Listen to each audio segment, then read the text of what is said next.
Imagine being told you would die before you ever truly lived. Every doctor, every priest, every whisper from neighbors, all declaring the same fate. This child will not survive into adulthood. But what if death was never your destiny? What if, in defying mortality, you became something far worse? This is the story of how Muzan Kibutsuji, the greatest evil and demon slayer, was born. Muzan's story doesn't begin with power or cruelty or even hunger. It begins with weakness. From the moment he was born, he was cursed with an illness that drained the color from his skin and the life from his body. His heartbeat was faint, his breath shallow, and his parents were told he would not survive long. In his earliest years, Muzan was carried from temple to temple, physician to physician. His family prayed, pleaded, begged for divine mercy. They burned incense, made offerings, and cried through the night. But no matter how much they prayed, the boy never got better. And Muzan, he hated it. He hated the pity in people's eyes.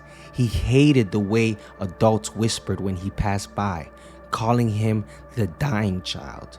He hated being treated like he was already in the grave. But more than anything, he hated the fear.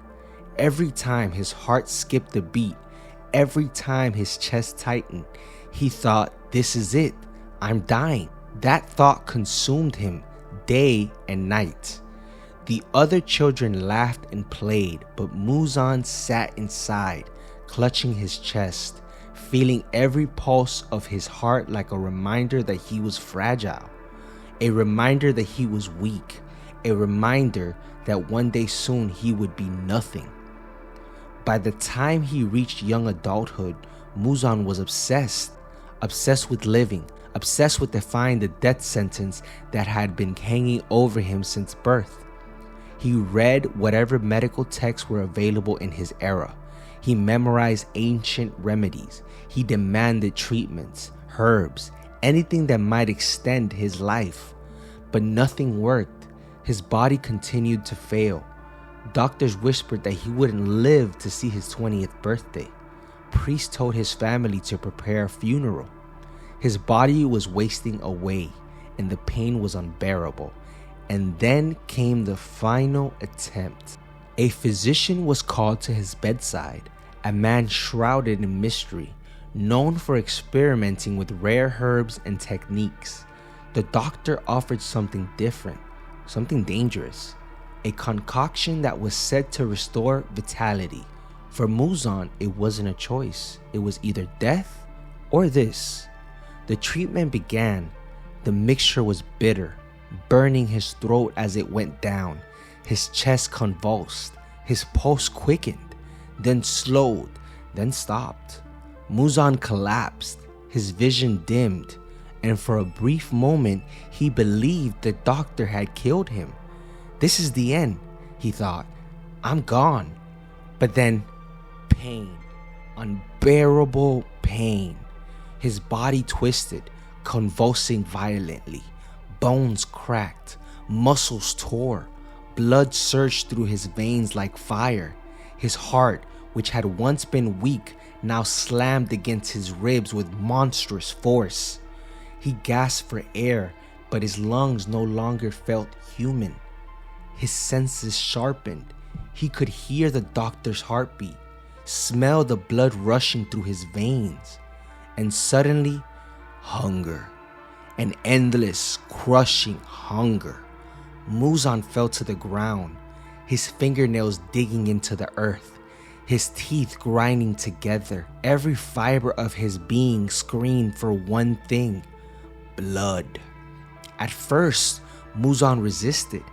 He clutched his chest, panting, whispering to himself that it wasn't real, that it was just side effects, that he could control it. But then he heard it, the sound of the doctor's heart. Boom, boom, boom, like a war drum in his ears. The smell of blood filled the room, overwhelming every thought. every ounce of self-control. And before he realized it, Muzan lunged. His hands gripped the doctor's throat with monstrous strength, crushing bone like paper. His teeth tore through flesh. Warm blood flooded his mouth, and for the first time in his cursed existence, he felt alive, stronger, faster, unstoppable. The doctor collapsed, lifeless, but Muzan didn't stop. He drank, he devoured, he consumed until there was nothing but silence. And when it was over, he stood trembling, drenched in blood. But he wasn't weak anymore. He wasn't fragile. He wasn't dying. He was eternal. Muzan stumbled outside into the night. His senses were overwhelming. He could hear insects crawling in the dirt, feel the wind brush against every pore of his skin, smell the blood of every living creature for miles. And as he looked at his hands, still slick with blood, he realized something terrifying and thrilling. He would never die. He would never be weak again. He was beyond sickness, beyond age, beyond humanity. But there was a price: the hunger. It never stopped. Every person he saw wasn't just a person anymore. They were prey.